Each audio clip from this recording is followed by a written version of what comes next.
naming illegal. Kaya ginagawa po namin yung tuwing gabi. Ito ang point of entry nila to being rebels. Mga kaanib ng teroristang NPA na naging dahilan ng pagkamatay ng mga kabataang katulad ni Guillermo Anong common Martin sa kanila? O Jing Anong Cadano common? ng kabataan, Giancarlo Capistrano Alberto ng Anak Bayan, Lilet Fatima Raquel ng LFS, Rachel May Palang na naging Vice President Saan nyo of common Visayas nakikita yung ng mga CEGP, grupo na yan? Rendel Ryan Edpan Kagula Yung mga ng symbols. LFS Coordinator at Kabataan Party List Coordinator at marami pang iba. Nalatag ko na to sa naunang episode namin on the Makabayan Block at ang koneksyon nila sa mga terorista. Sa mga hindi pa po nakapanood, nandito ang link sa... Now, yung mga grupong yan, nagtatago sila doon sa loophole ng batas. Minamaximize nila yung term na reasonable doubt. Now, let's put our thinking hat, critical thinking hat, and let's check. Okay? Now, yung grupo nung mga napapatay sa engkwentro, ano yung napansin nyo? Sila yung mga grupo na common na nagtitipon during rally. Kitang-kita nyo yung flag ng mga Makabayan Block doon. Ranging from LFS, ranging from Gabriela, Kabataan, so on and so forth. Now, yung mga napapatay doon sa engkwentro, if ever, okay, ang common na bagay or na meron yung mga napapatay is galing, let's say, sa TBS, True Brown Style. Mucho respeto. So, ang iisipin nyo ba,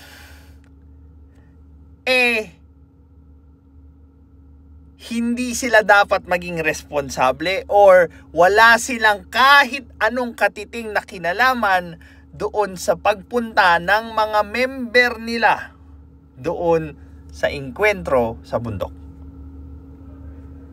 Does that make sense, right? Of course. So, magtatanong kayo ngayon, bakit yung mga member nyo namamatay side by side doon sa mga kasama ng mga terorista? O, bigyan pa natin ng ibang example. What if naman, 'di ba? O, wag naman TBS, sabihin na natin ibang grupo like Temple Street naman. Oh, sige, pag yung mga member nila kasamang namamatay doon sa bundok, anong iisipin nyo? Wala lang? Chamba? Chamba ba yung paulit-ulit na namamatay yung member nila kasama ng mga terorista sa bundok? Diba? Ito yung hirap na i-distinguish ng mga Pilipino.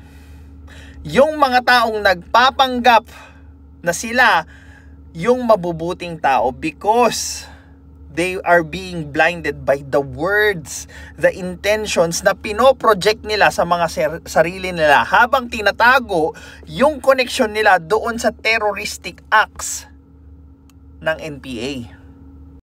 And to make matters worse, imbes na i-condemn nila yung acts ng CBP, NPA, NDF, they are even justifying it, saying na na biktima, na mahina yung mga taong sumasali sa NPA kaya sila sumasali doon. But no, that is just an absurd excuse to hide the truth.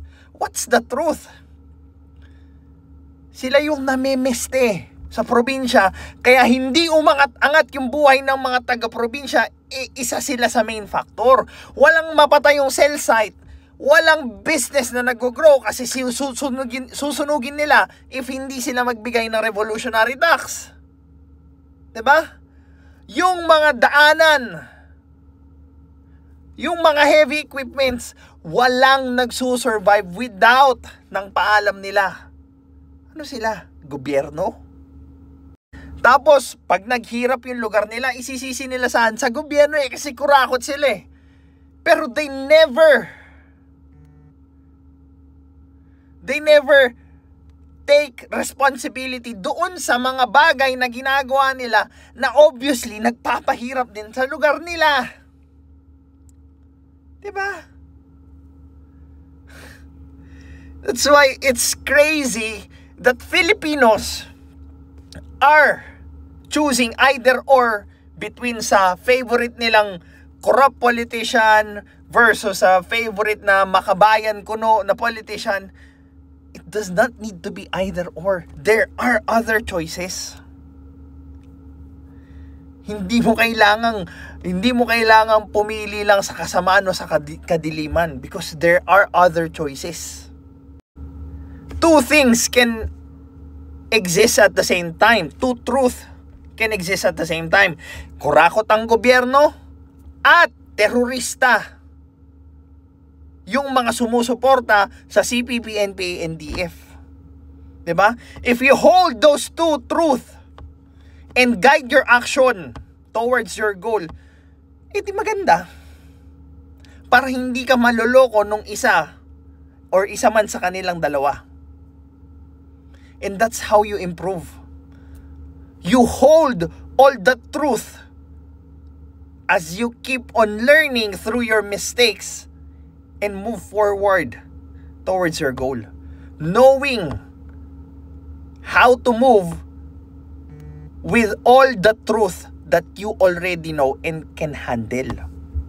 The more truth that you can handle, the more it can guide you to your success na kung saan anuman yung iniisip mo, pwede mangyari.